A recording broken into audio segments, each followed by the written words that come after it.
to Wigan RC, and today something a bit different. As many of you know, that I'm in Australia and I have yet to travel out and try camping. So I've been thinking about camping for years. I've got a couple of kids now and I thought there'd be nothing nicer to do than get out back into nature and start camping.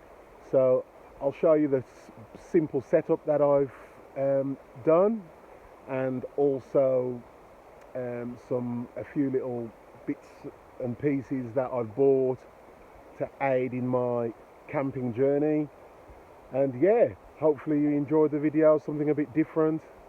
I'm here with the wife and kids enjoying a bit of Australia. We're on the about 2-3 hours out of Melbourne, through a place called Lawn, and we've stopped off at Stevenson's Falls.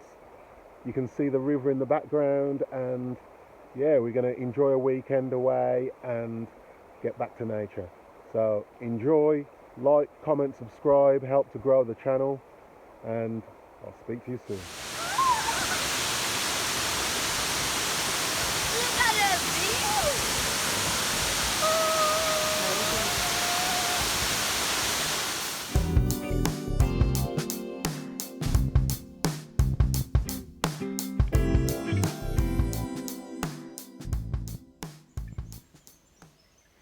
So here we are with my camp setup, and as you can see, we've got a lovely little setup here.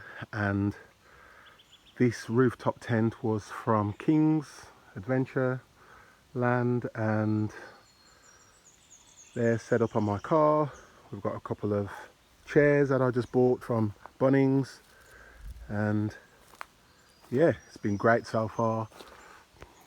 Checking out the tent. It's got great ventilation, windows supported, and every window is covered with a mosquito net, so it's good. And then here we can just zip and open up windows in the annex. Right, so we've got a little extra room that we can use. Just quickly bought a little gasmate oven. Just use a little cartridge that you just put in there. Got my music, ball for the kids, and this is the baby. So there we go. That's the other side. We're in a beautiful forest near Stevenson's Falls. There's a few other campers around, and as you can see there. But let's take a look inside.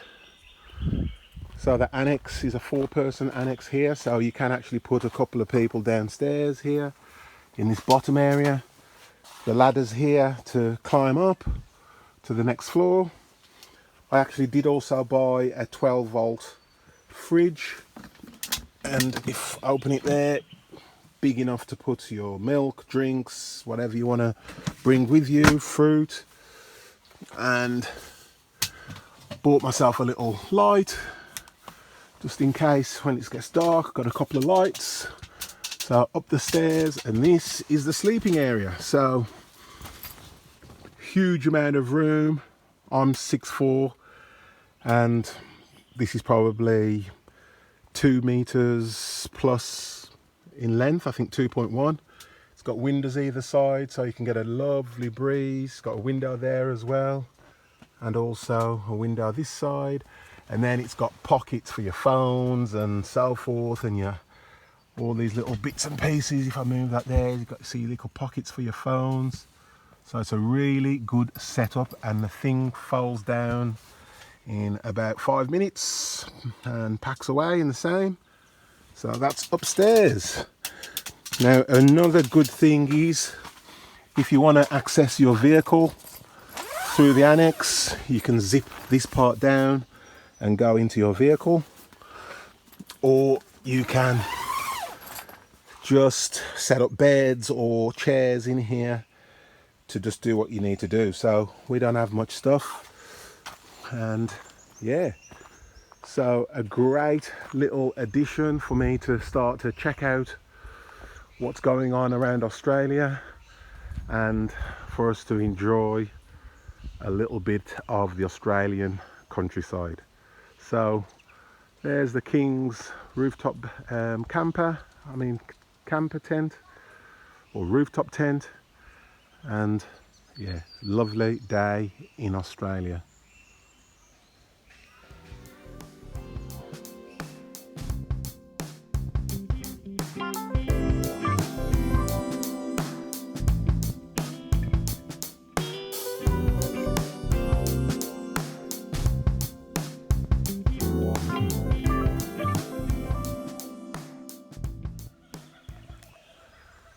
So your rooftop tent obviously just fits onto your roof, and if I come over this side underneath here, you might be able to see, yep, there's the bars that basically fit on top of your roof rack.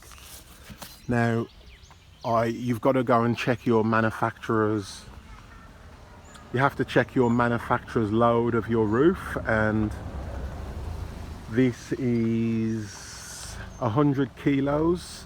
So I think there is a static weight and there's also a weight for just the load. But anyway, this car is plenty strong enough for a few hundred kilos on top. So there's the rooftop tent.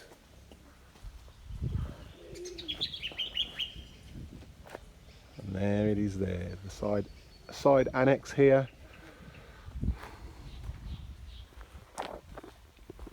So we've tied down all of the side of the annex.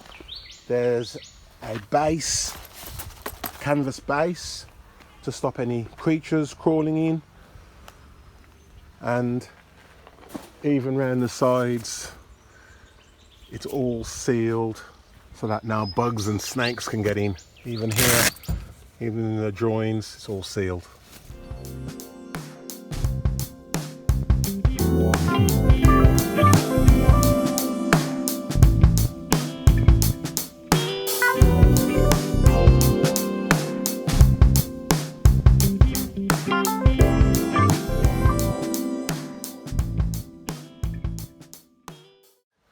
I've also bought a companion 44 watt hour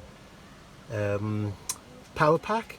So I've got my fridge in there at the moment, and the fridge is drawing 3 amps. So, but because my solar panels are there, let's check the voltage. So we've got 3.8 and we're running at 3.1 amps roughly. Jump in between, and there's where you charge it, and then you turn your USB on. When you're charging, the light comes on and it's fully charged and so forth. Here's another 12 volts power, and then I've got my fridge in there. So here we have a 200 watt solar charging blanket. Just put it on the car. Got my leads running straight in the annex, running my fridge and a few other things, phones, charging. Also I bought this Adventure King's shower. So you basically put it in the sun and the sun heats it up. It's a solar bag. I've just got it hanging up on one of the metal supports, and you basically can get running water.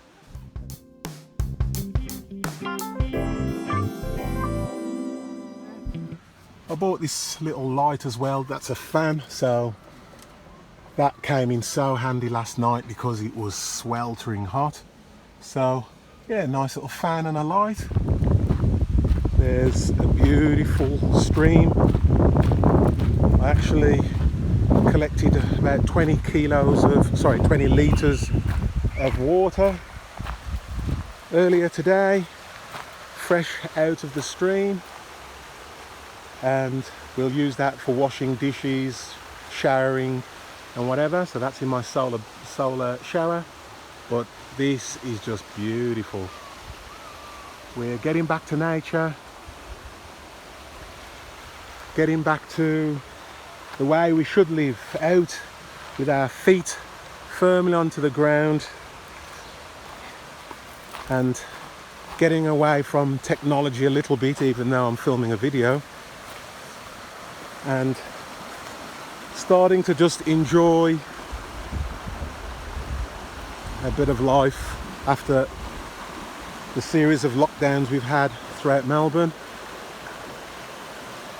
I actually went in for a quick dip into the stream, and man was it cold.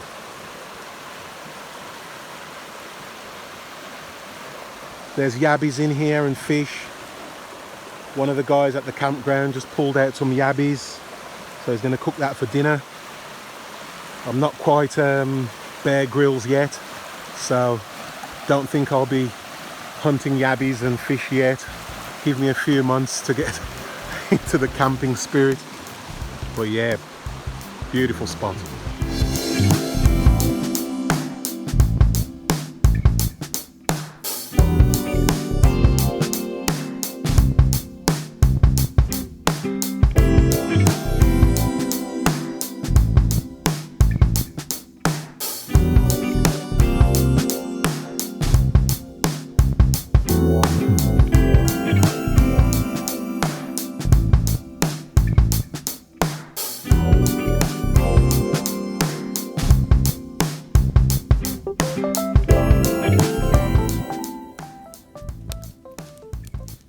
My first campfire.